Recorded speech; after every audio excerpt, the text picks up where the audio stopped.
दोस्तों, आपके अपने चैनल टाइम्स एक्सप्रेस की खबर पर मोहर लग चुकी है। मैंने पहले ही दिन, जिस दिन कतर के में बड़े अमेरिकी एयरबेस पर ईरान ने हमला किया था, उसी दिन मैंने कहा था कि आखिरकार अमेरिका इतने बड़े हमले के बाद इसलिए शांत हो गया है क्योंकि उसे पता है कि मिडिल ईस्ट में अलग अलग देशों में जो अमेरिका का बेस कैंप बना हुआ है, उसको लेकर वहां के लोगों में नाराजगी है।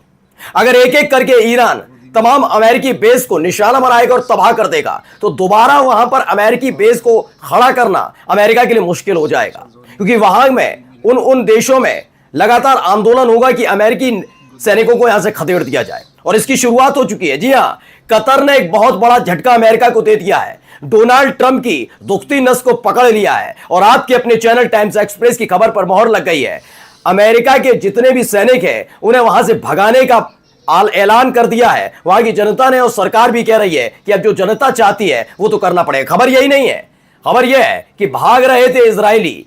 मैंने पहले भी कहा है कि यहूदियों से पूरी दुनिया इस बात को लेकर चिंतित रहती है। जहां जहां ये रहते हैं वहां ये कब्जा कर लेते हैं। एक ऐसे ही देश में शरण लेने की कोशिश कर रहे थे, और अब देखिए उस देश ने इजराइल के खिलाफ मोर्चा खोल दिया है कि अपने नागरिकों को यहां से ले जाओ। काफी कुछ खबरें भी हैं इसमें, क्योंकि यमन लगातार हमले कर रहा है। कितना नुकसान इजराइल को हो गया वो भी देखिए। नमस्कार, मैं हूं प्रज्वल गौतम और आप देख रहे हैं टाइम्स एक्सप्रेस।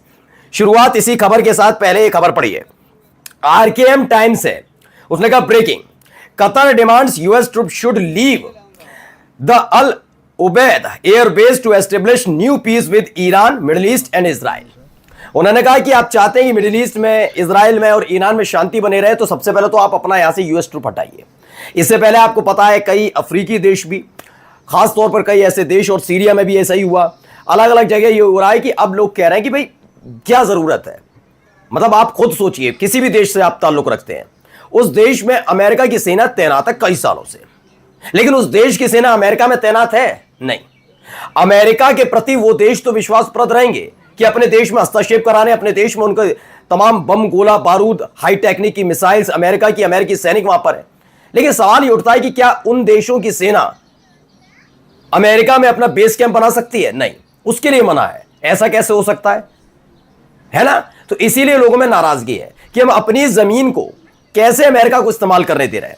अच्छा, कतर को एक बहाना भी इसमें यह मिला कि जिस तरीके से आप एक्टिविटी मिडिल ईस्ट में करते हैं, उसका खामियाजा हमारे देश को भुगतना पड़ता है, क्योंकि आपने जिस तरह से ईरान की न्यूक्लियर फैसिलिटी को निशाना बनाया, उसने अमेरिकी बेस कैंप को निशाना बनाया। अमेरिकी बेस कैंप अमेरिका में तो है नहीं, वो कहां पर है? कतर में है। कतर में अगर मानकर चलिए एक दो मिसाइलें इधर उधर हो जाती, हमारे नागरिकों की जान चली जाती, हम फिर ईरान से लड़ रहे होते। हम ऐसा क्यों करें भैया? गलतियां आपकी गलतियों का खामियाजा हमारी जनता क्यों भुगते? तो पहली फुर्सत में कह दिया है कि अपना सामान समेटो, जितना बचा कुचा, जितना भी, क्योंकि कतर में जो अमेरिकी बेस पर हमला हुआ तो उसमें खासा नुकसान हुआ है अमेरिका का। डोनाल्ड ट्रंप इसी को लेकर सकते में और इसीलिए झुके हुए हैं ईरान के सामने। उनको मालूम है कि दोबारा युद्ध छेड़ा जाएगा तो ईरान फिर से अटैक करेगा और कई देशों में बगावत हो जाएगी। कतर से शुरुआत हो गई है। देखिए, इस Qatar moving for armed soldiers presence at Al Ubaida, यह साफ कह दिया गया है कि भैया यहां से अपना सामान समेट लो सारा का सारा। अब ईरान के साथ अच्छे संबंध की वजह से कतर खुलकर अमेरिका के खिलाफ खड़ा हो गया कि आपसे हमारी दोस्ती बनी रहे, अच्छी बात है, लेकिन आप अपना सामान सट्टा हटाइए। यानी कतर से अमेरिकी बेस कैंप हटने जा रहा है, इस पर पूरी तरह से जोर दिया जा रहा है। आइए अगली खबर देखिए। आपको याद होगा जब ईरान इजराइल पर अटैक कर रहा था, तो पहला काम जो किया इजराइल की सरकार ने, तानाशाही कहा जाएगा उसे, उन्होंने कहा कि डिप्लोमेट जाएंगे, या फिर दूसरा जो है कि जहां टूरिस्ट रुके हुए हैं इजराइल में आए हुए हैं, वो यहां से देश छोड़कर जा सकते हैं। बल्कि बम, गोला बारूद, मिसाइल, रॉकेट, ड्रोन, कुछ भी ईरान दागता है उसका सामना निहत्ते इजरायली करेंगे। हम तो बंकर में बैठेंगे, एसी वाले बंकर में लजीज भोजन खाएंगे, और वो अपनी जान बचा बचा कर भागेंगे ईरान की मिसाइल से। यानी उनको देश छोड़ने पर पाबंदी किसी और ने नहीं, इजराइल की सरकार ने लगाई थी। याद है आपको? फिर छोटी छोटी शिप के जरिए, आपके अपने चैनल टाइम्स एक्सप्रेस ने दिखाया था कि छोटी छोटी शिप के जरिए इजराइल से कैसे भी करके साइप्रस भाग रहे थे इजरायली, छोड़कर अपना देश भाग रहे थे। अपनी जान बचानी थी ना, अपना परिवार बचाना था। अब क्या है देखिए, खबर आई इसमें साइलेंट सिर है, उसने कहा breaking, the Cyprus government is alarmed by the surge in Israeli citizen buying property across the country. The Cypriot minister stated it feel like we are facing an occupation. देख लीजिए, यही तो हुआ था जब हिटलर ने खदेड़ा था इन यहूदियों को। मैं वो अभी भी कहता हूं पूरी जिम्मेदारी के साथ अपने चैनल पर, वो भी ठीक नहीं था, लेकिन जो उसने हिटलर ने किया इनके साथ, वही इन्होंने फिलिस्तीनियों के साथ किया। जब इन्हें वहां से खदेड़ा गया तो इनको इससे अनुभव लेना चाहिए कितना बुरा लगता है। आपको अपने देश से खदेड़ दिया जाए, आपके घर मकान दुकान पर कब्जा कर लिया जाए, आपको लताड़ कर भगा दिया जाए, कुछ रह गए उनके साथ क्या सलूक किया है, तमाम चीजें देखी थी। यूएन के हस्तक्षेप पर फिलिस्तीन ने दिल खोलकर इनको जमीन दी। फिर उन्होंने क्या किया, फिलिस्तीनियों को खदेड़ना शुरू किया। एक फिलिस्तीन जो बड़ा हिस्सा हुआ करता था, देश हुआ करता था, उसे समेट के क्या कर दिया, एक तरफ गजा एक तरफ वेस्ट बैंक। और आज भी वेस्ट बैंक और गजा में इजराइल क्या कर रहा है सब देख रहे हैं। इजराइल था क्या किसी ने इजराइल के बारे में जानता है? इतिहास पढ़ लीजिए, सबको पता है। अब तो सोचिए इन्होंने वही किया।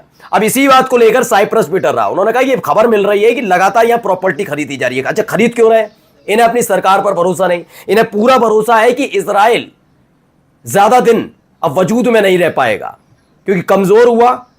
अब पूरे देश इसके खिलाफ खड़े हो रहे हैं, हालात ठीक नहीं है, इसलिए इजरायली छोड़कर अपना देश अब साइप्रस में और अलग अलग जगह घर ले रहे हैं। साइप्रस ने मुद्दा उठा दिया है कि ऐसा फील हो रहा है कि कब्जा किया जा रहा है, यहूदी हमारे देश पर कब्जा कर रहे हैं। यह अपने आप में एक चेतावनी दी है, बहुत गलत है। यानी मैंने आपसे कहा ना, वो कहते हैं घूमने आओ, मौज मस्ती करो, रहो, तमाम जगह देखो, लेकिन रुकना मत। ये हर एक देश चाहता है यहूदियों को लेकर, यहां रुकने की जगह नहीं है आप लोगों के लिए। इजरायलियों यहां से जाओ, क्योंकि इजराइल का इतिहास है। इजराइल जहां जहां जाते हैं इजरायली, उसके बाद ये कहा जाता है कि वहां पर वो कब्जा कर लेते हैं, पहले बसाते हैं एक छोटी सी कॉलोनी, उसके बाद देखते देखते पूरा शहर, फिर अपना देश बसाने में जुट जाते हैं। और जब जैसे हालात इजराइल के बने हुए, साइप्रस पर नजर गड़ी हुई है इनकी। अगली खबर देखिए, यमन से इजराइल की तरफ दागी गई मिसाइल। मीडिया रिपोर्ट्स के मुताबिक यमन की ओर से इजराइल की दिशा में मिसाइल लॉन्च की गई। अब तक किसी नुकसान या जवाबी कार्रवाई की पुष्टि नहीं हुई, लेकिन तनाव चरम पर है। पहले ईरान, अब यमन, लगातार किसी न किसी मोर्चे से इजराइल को झटका मिल रहा है। लगता है इस बार मोर्चा सिर्फ गजा तक सीमित तो नहीं रहने वाला, मध्य पूर्व का बारूद फिर सुलगने वाला है। एक दिन पहले मैंने खबर दिखाई थी, इन्होंने लेबनान पर हमला कर दिया। वो भी कब? जैसे ही ईरान से सीज फायर होता है उसके 48 घंटे में। यह इजराइल की पहचान है। आप माने न मत माने, कितने ही कट्टर भक्त हो, इजराइल एक ऐसा देश है जिसे छोटी सी जमीन नहीं, उसे और चाहिए और चाहिए और चाहिए। और यह बात इसके आसपास के देश भी जानते हैं, लेकिन चूंकि अमेरिका इसके साथ है, इसलिए अमेरिका के लिहाज करते हुए वो देश मोर्चा नहीं खोलते। अब वो देश भी अमेरिका से परेशान हो रहा है। कतर से अमेरिकी बेस कैंप हटाओ, इजराइल के खिलाफ मोर्चा खोलो, हर कोई अब तैयार हो गया कि अब बख्शा नहीं जाए, क्योंकि जमीन पर बहुत कब्जा करते हैं। साइप्रस ने तो कह ही दिया, अब यहां पर भी यही हो रहा है। यमन लगातार हमले कर रहा है, लेबनान पर हमले इजराइल कर रहा है। वो देख रहा है लेबनान से कोई मतलब नहीं था, लिया एयर स्ट्राइक कर दी, गजा में अत्याचार बढ़ा दिए, लोगों को मारा जा रहा है। इसको लेकर लोगों में नाराजगी है। समझ गए इजराइल की हालत क्या है, इजराइल करना क्या चाहता है। आइए अगली खबर। अब अमेरिका ने भी मान लिया, अमेरिका की एक बड़ी नमस्कार, मैं राइट न्यूज़ चैनल से आप सभी को दरख्वास्त करता हूँ, प्लीज़ आप लोग मेरा right news our channel subscribe कीजिए। हर टाइम आपको सामने में लेके आऊँगा अच्छा से अच्छा न्यूज़, और घटिया जैसे न्यूज़ मैं नहीं ले आऊँगा। हर टाइम मेरा ये राइट न्यूज़ चैनल पे आप लोग अच्छा से अच्छा न्यूज़ मिलेगा, हर बात सही और राइट न्यूज़ ही मिलेगा। कोई गोदी मीडिया जैसा न्यूज़ मेरा यह चैनल पे नहीं मिलेगा। इसलिए मैं दोबारा आप सभी से एक रिक्वेस्ट करना चाहता हूँ, जो आप लोग दया करके मेरा ये नया चैनल साथ जुड़ जाए और मेरा चैनल को प्लीज़ सब्सक्राइब कीजिए। थैंक यू, जय हिंद। सभी को अच्छा से धन्यवाद पेश करता हूँ।